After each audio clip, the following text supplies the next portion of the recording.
فاسألوا أهل الذكر إن كنتم لا تعلمون. Baadhi ya wazee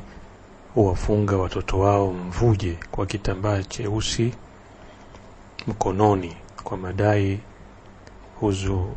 huzuia mabalaa mengi kwa mtoto na kumlinda na husda na kijicho. Je, kuna uthibitisho wote dawa hii ilitumiwa wakati wa Mtume sallallahu alaihi wasallam? Jawabu ya wenye ilmu,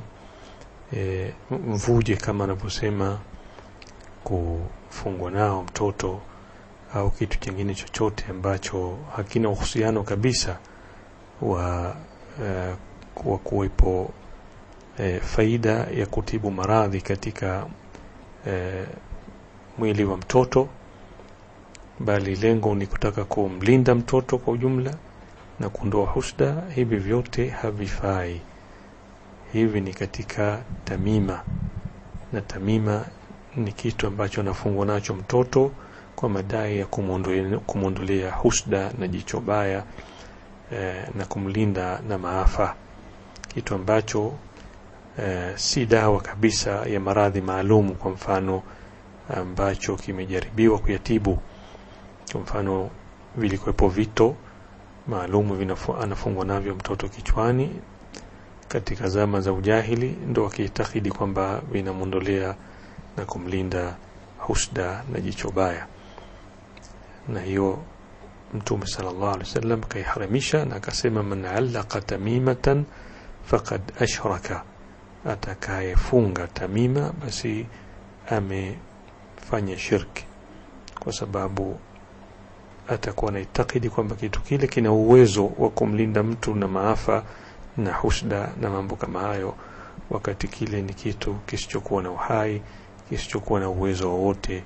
wa kumlinda mtu. Mwenyezi Mungu Subhanahu wa Ta'ala ndiye ambaye anamlinda mwanadamu na ndiye mwenye kumondolea mabalaa,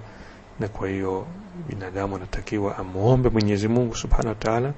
na anaweza vile vile akatumia adhkari za Qur'ani na zilizothibiti kutoka kwa sunna ya Mtume sallallahu alaihi wasallam kwa ajili ya kujikinga na balaa na vile vile na husda. Sio kujifunga vitu kama hivi na baadaye ikawa kila kitu ambacho kinatumika kwa ajili ya kinga kilikuwa kinaitwa tamima, mbali ya zile shanga ambazo tumezitaja. Na kwa mfano Sheikh Khalili hafidhahullah ametaja kwamba aliwakuta watu wanamfunga mtoto vitu kama kucha ya simba kwa ajili ya kumondolea vile vile husda na kumlinda na maafa, na hii vile vile anasema ni katika hivyo vitu ambavyo katika zama za ujahili vikiitwa tamima, kwa maana havina uhusiano kabisa wa dawa, kwa maana sio kuna maradhi maalum katika mwili na kitu hicho kimejaribiwa kikawa kinatibu na tiba yake ikaonekana kwa namna gani ambayo inajulikana kikawaida, lakini kitu kimefungwa nje tu, hakina uhusiano kabisa wa tiba, kinaambiwa kinamlinda mtoto na husda na maafa. Hayo ni katika mambo yanayomuingiza mtu katika shirki, na ndiyo yote yanaitwa tamima, ikiwa nywele za mnyama, manyoya, kucha na vishanga kama hivyo vilivyokuwa vikitumika zamani, au hata kama ilivyokuja katika swala mvuje kufungwa katika kitambaa cheusi akafungwa nacho mtoto, vile vile ni katika hizo tamima, kwa sababu kila mtu anajua hapana uhusiano wote